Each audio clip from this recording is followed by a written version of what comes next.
E fala aí, galerinha do YouTube, aqui eu vou ensinar como gravar sua tela do seu Android 4.4.2. Lembrando que tem que estar roteado. Eu já fiz um vídeo ali como rotear, então é muito fácil.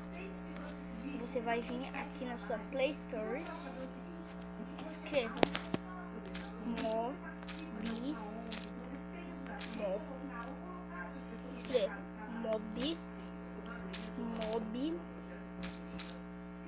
Mobzen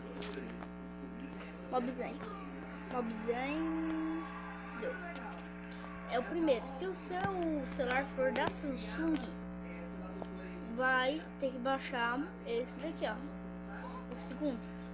Se o celular for de outra marca, positivo, outra e tal, você vai ter que baixar esse daqui.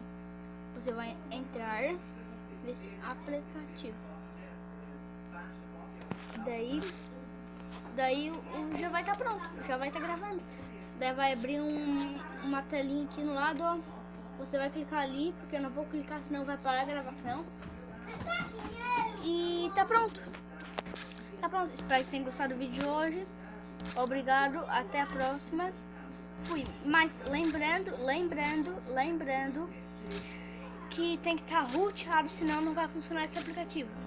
Tem que estar roteado, senão não vai funcionar de jeito nenhum.